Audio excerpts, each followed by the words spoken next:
Christianity is Christianity. You accept the Messiah in the Bible the way you want to accept it. You know, if you feel a certain way, you come across a scripture that says don't do it, but you feel that you should be able to do it, you can still be a Christian. So anyway, this is a video that was just recently put up 2 hours ago by Vocab Malone in an attempt to demonize GMS. The title, as you can see, is "Some 1Westers Can't Wait to Ravish Europeans."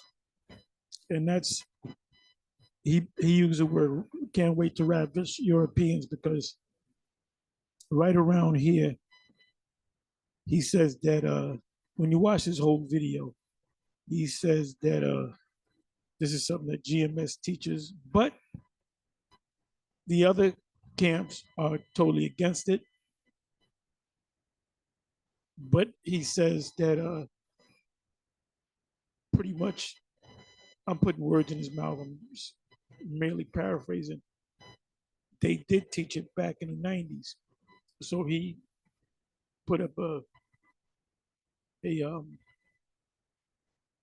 video with Marshall saying, we're gonna ravish your woman or rape your woman in the kingdom,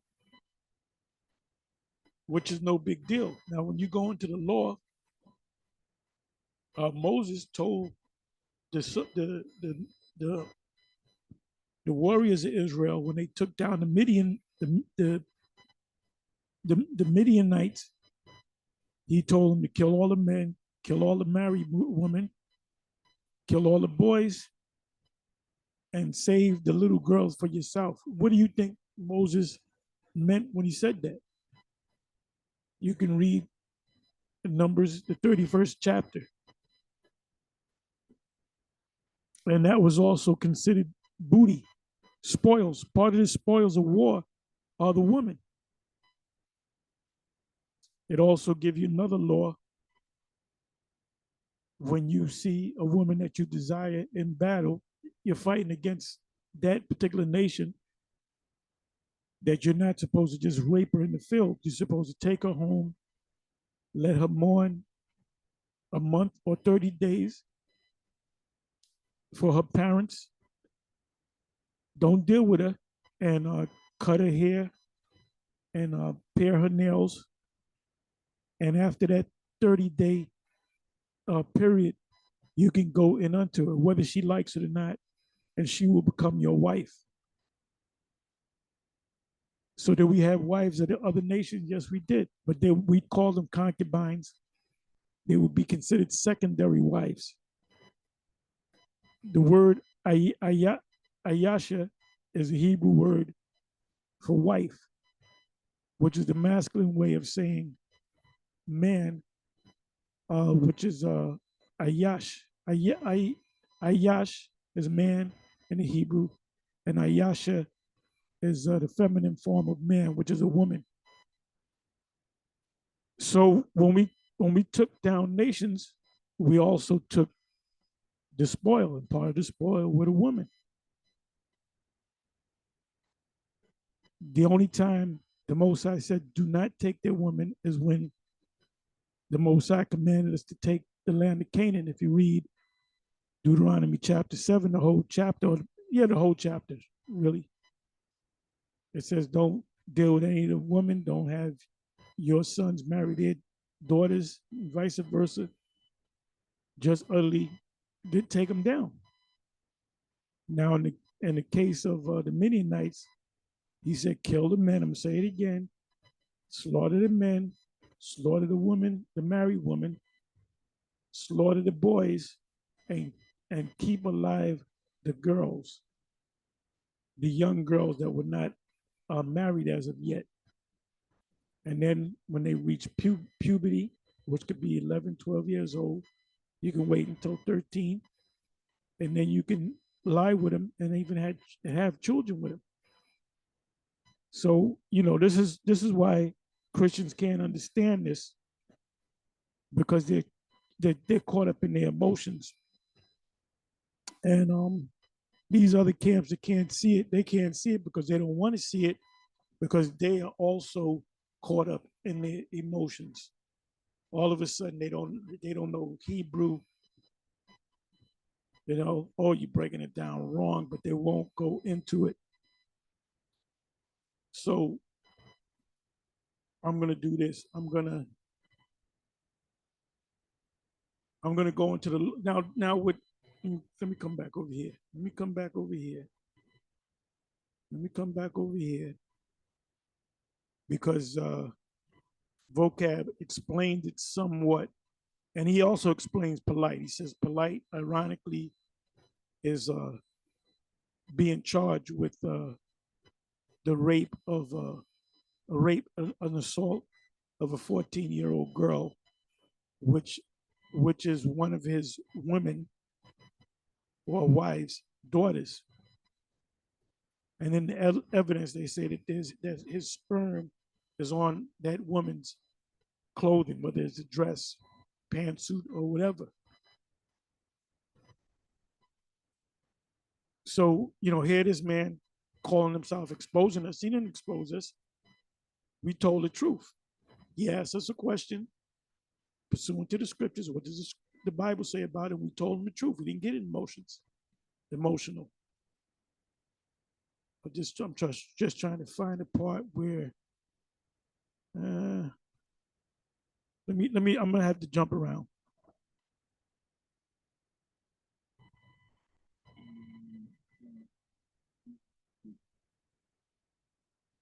Okay, I'm gonna jump around till I get.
Right, and that doesn't mean that a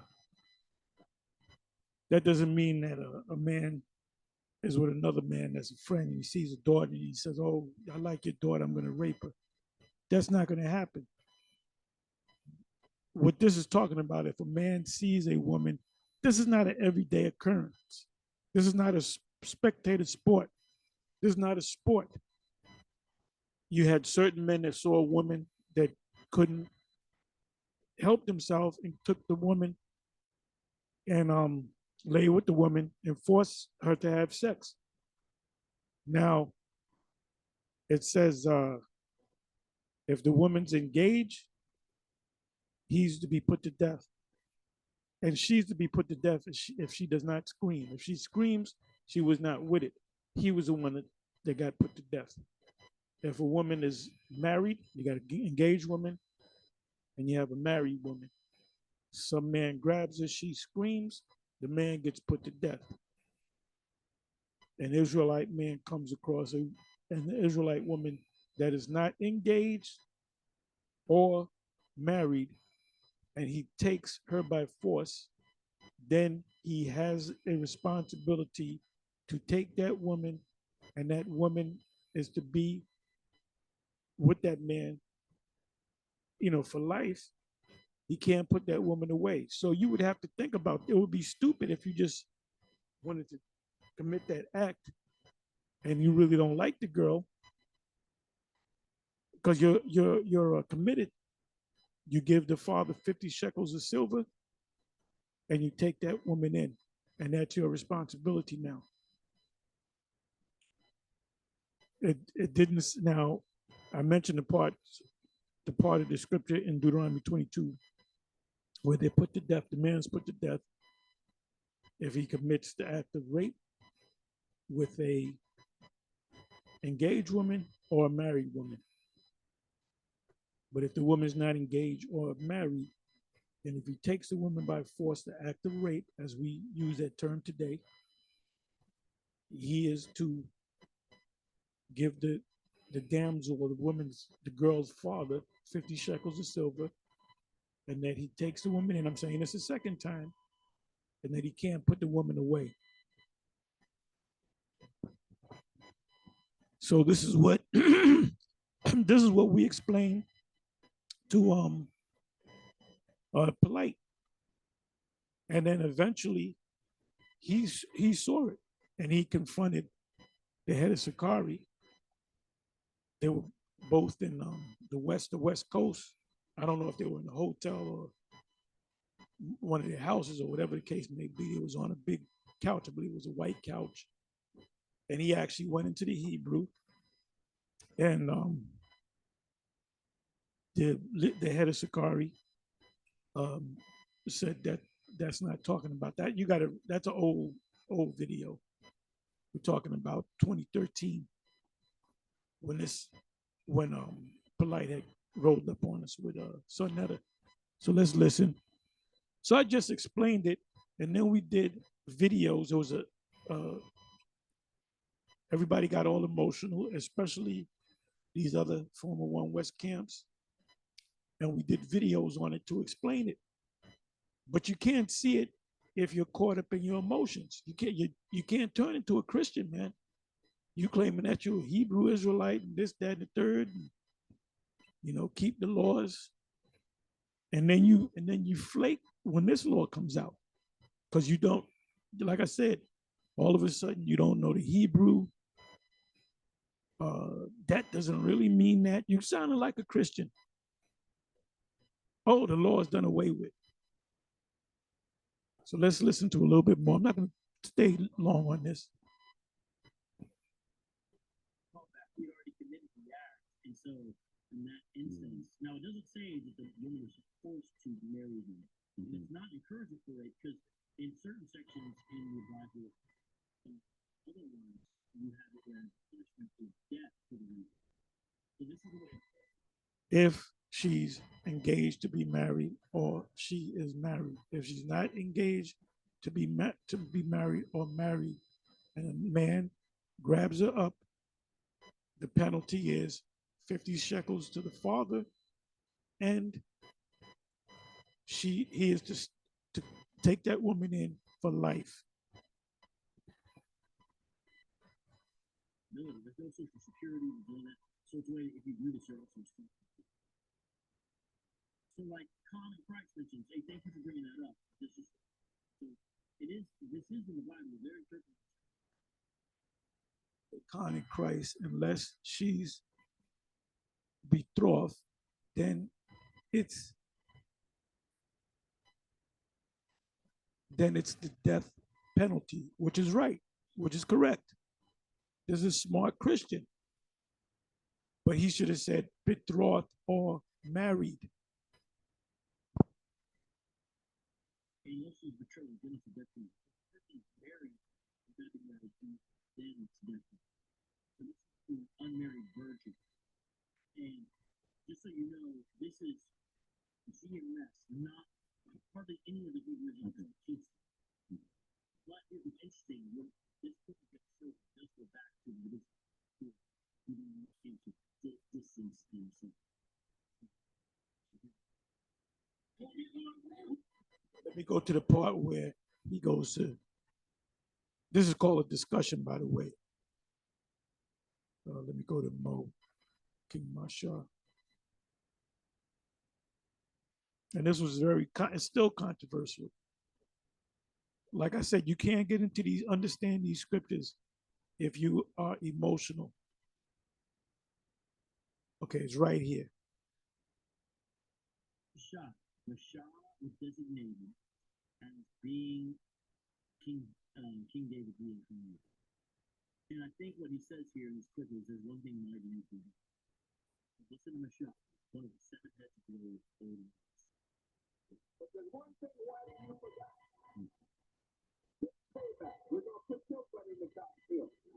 There's one thing why you forgot was payback. We're going to put war.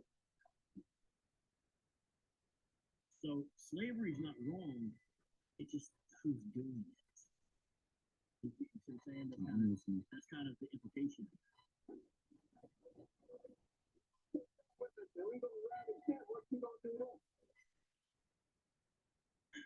Take your women. What's your So Yeah, so I mentioned Numbers 31. Read Numbers 31 nice and slow. I'm speaking nice and slow. So you won't say, well, I didn't hear that, mumbled on that word. I'm speaking nice and slow, and I'm saying things 2 and 3 times so you can get it. You know, I continue to turn let's take things nice and slow. So King Marshall making that statement, is that a factual statement according to the scriptures? Yes. What they did to us, we're going to do to them. What they did to our women, we're going to do to their women. And let me give you a scripture here. Let's see. Go here to, you know what?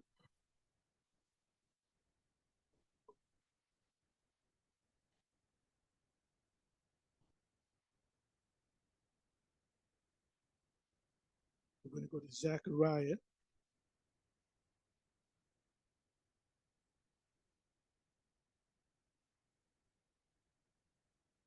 14.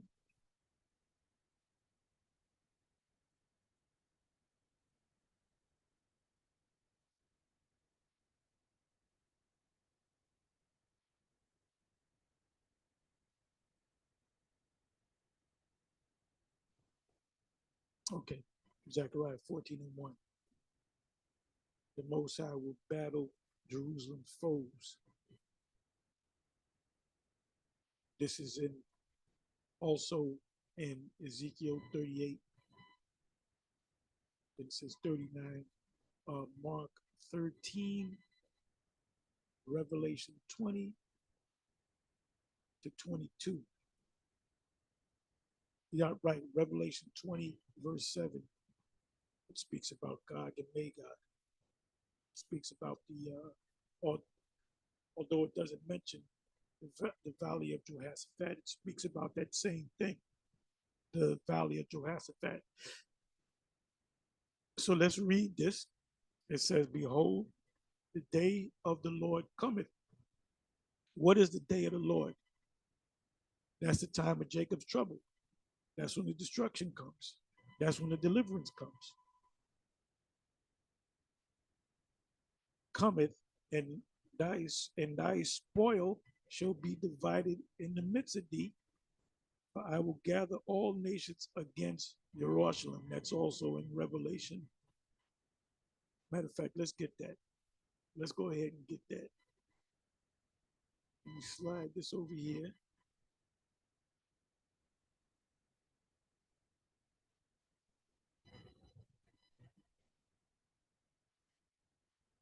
Let me do this.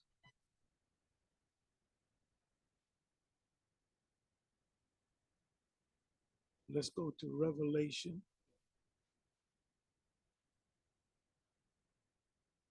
Because it just gave me the reference in Revelation 20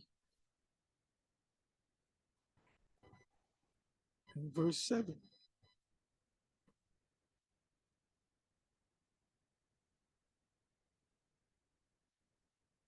And when the 1,000 years are expired, Satan, and the word Satan simply means adversary, shall be loose out of his prison and shall go out to deceive the nations which are in the 4 quarters of the earth. What does it mean by the 4 quarters of the earth?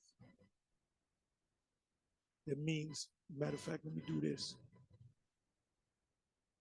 Let me do this. You got to take things nice and slow. If you're caught up with with your and your emotions, you are not going to get this.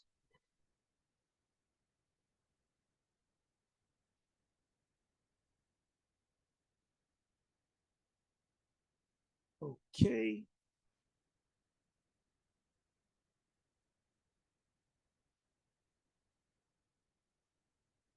Let's see what Cambridge says.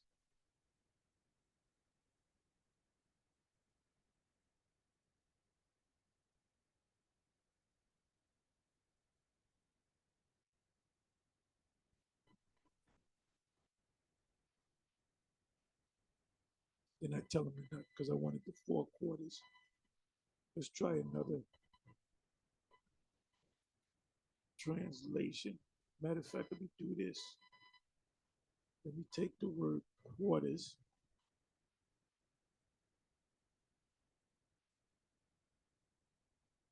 You saw the Super Bowl, you had 4 quarters, right? You're going to watch the NBA playoffs and the NBA championships, you have 4 quarters.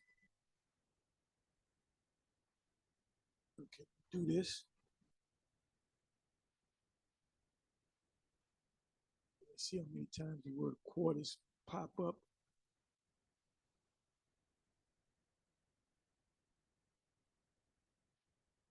Okay, it's right here, Barnes and Notes on the Bible.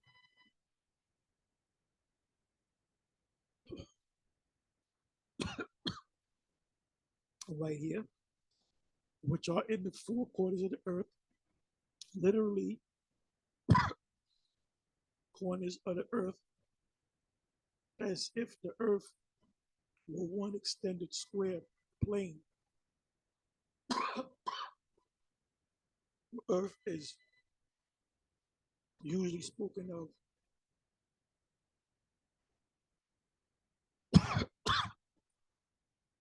they're doing a lot of talking. It means the whole earth.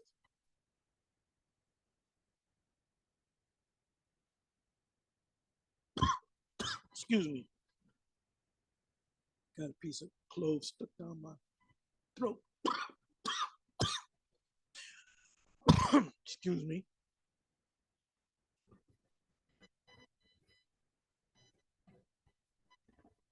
And they're not telling me, but it means that the whole planet Earth. So this prophecy can only be fulfilled in this time. So let's come back over here.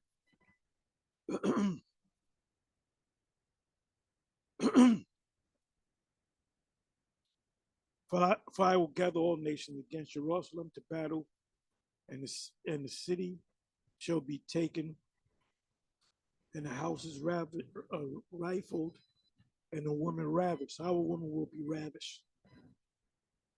And half of the city shall go forth into captivity, and the residue of the people shall not be cut off from the city. Then shall the Lord Yahweh go forth and fight against those nations as when he fought in the day of battle. Why is he going against those nations? Because they're coming against Israel. That's the time of Jacob's trouble. And at that time, thy people shall be delivered. Michael shall stand up. And it goes into his feet shall stand in that day upon the mount. This just represents when the Lord comes, it's going to overshadow everything. Then eventually, as you go down, I'm not going to read this whole chapter. In the 14th verse, I'm sorry, 12th verse,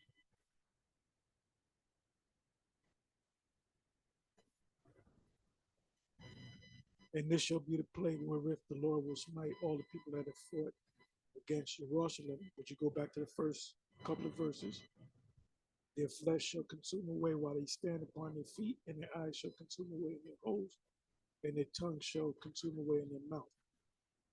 Now, the first time I ever heard this, long before I came into the school at 1 West, I heard this from a so-called white man by the name of Howell Lindsey. He did a movie which were in the theaters. I was a teenager at that time. Me and a friend of mine, we were always into the scriptures. We got together to see the movie. And I remember when he quoted this scripture and he said that can only be talking about nuclear war.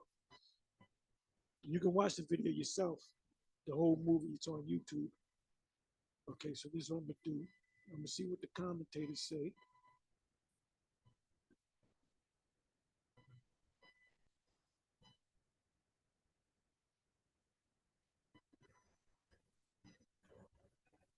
So my point with Zechariah 14 is the first couple of verses where it said they're gonna ravish our women. Whatever they did to us, we're gonna do to them. We're gonna do to their women. We're gonna do to their children.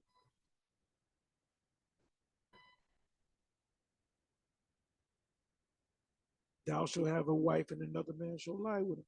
But we're not gonna lie with your wives unless you're put to death.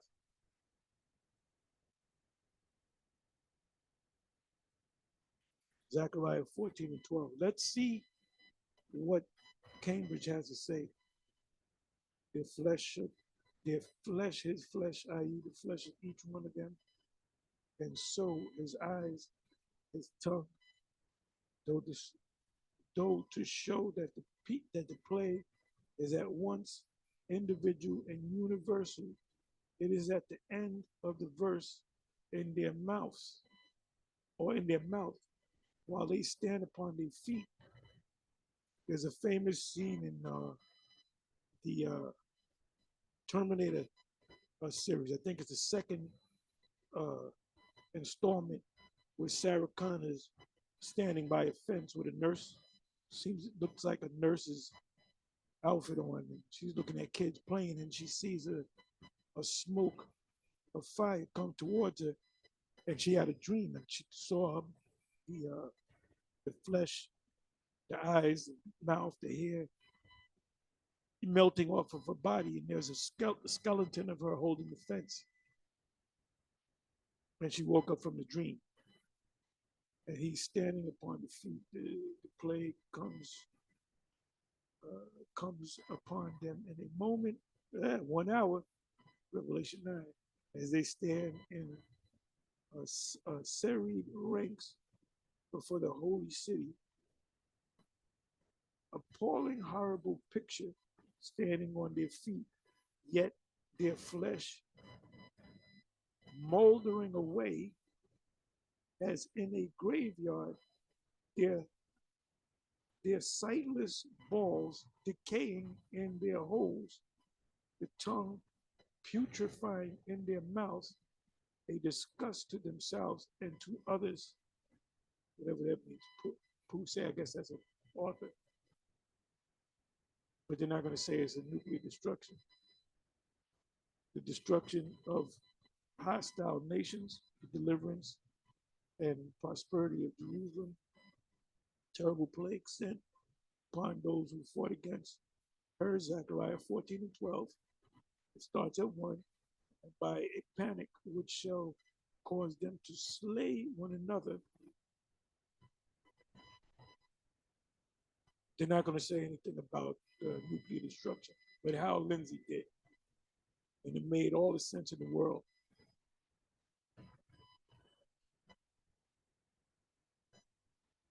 So now let's come back over here.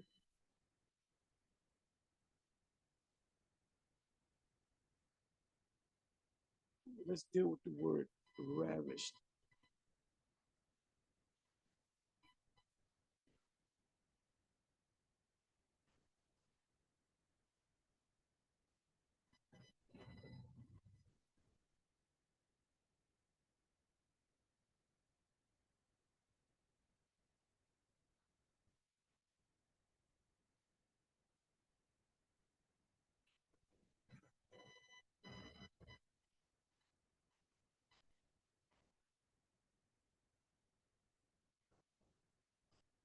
Is this verse 2? Yes, it is. Ravished. The word there in the Hebrew is shagal. a primitive root.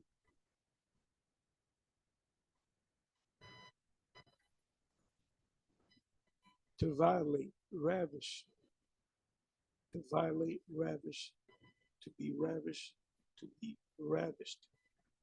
That's what you do to the spoil. Part of the spoil for the woman. Read Numbers chapter 31. As to why Moses said what he said. Kill all the women are married, kill all the men, kill all the boys, but take the girls for yourselves. So what do you think they did with those girls? They were they were dealing with them, and they were having babies with them, and the seed that the what came out of those that union are more Israelite uh, people, boys and girls. You're an Israelite based upon your father. It doesn't matter what your mother was or is.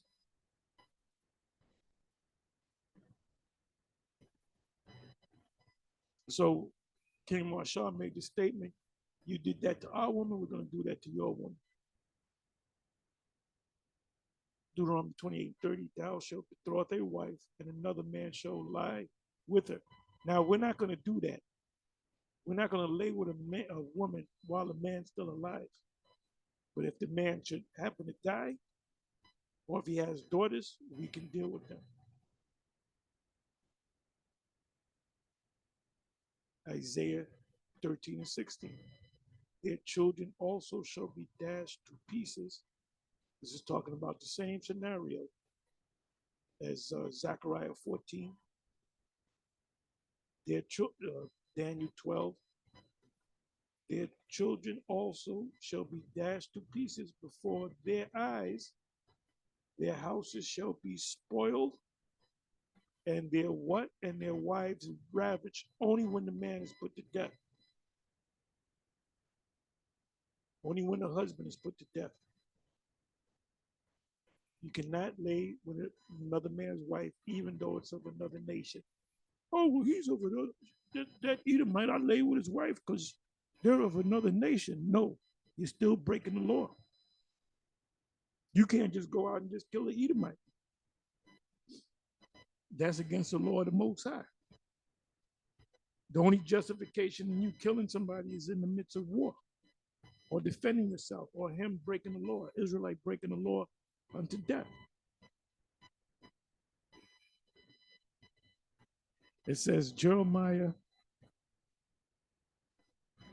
3 verse 2, lift up thine eyes unto the high places and see where thou hast not been lain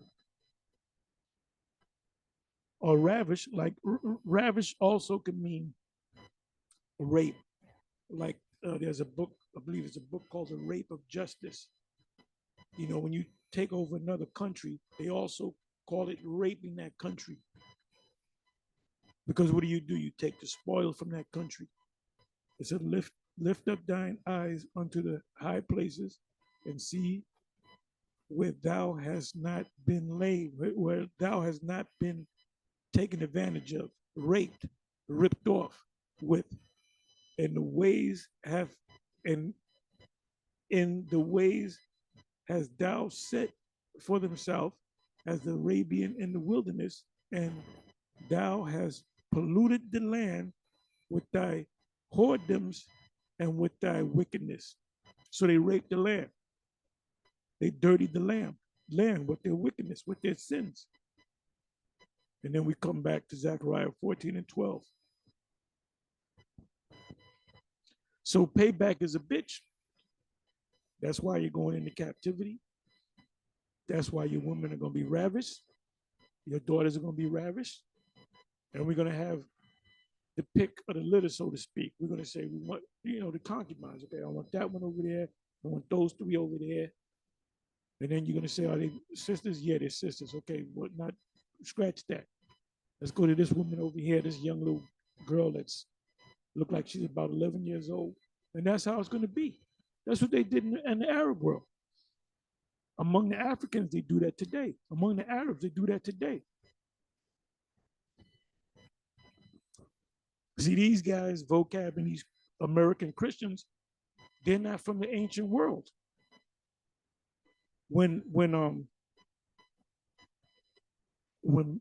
Abraham, when he had a Sarah couldn't bear children, she had her handmaid. The same goes with Jacob's two women, Rachel and Leah. They had their handmaids, and the handmaids didn't have any say to the matter. Oh, I don't like him. His nose is too big. His ears are too big. And back then, Leah and Rachel would tell their maid servants, their what do you call it? Their maid servants go and lay with my husband, and the children that were born were the children of Leah or Rachel. There's a movie out called The Handmaid's Tale. It came out in the 90s. They made a remake of it. I think it's a series now, but back in the 90s, and I saw that movie from start to finish. And when they would capture these women, they would lay with them because their wives couldn't bear children, and then they would open up the scriptures. They would go to Genesis, and one of the major stars in the movie was Robert Duvall. You should watch that movie. So what did they do? They followed the ancient ways.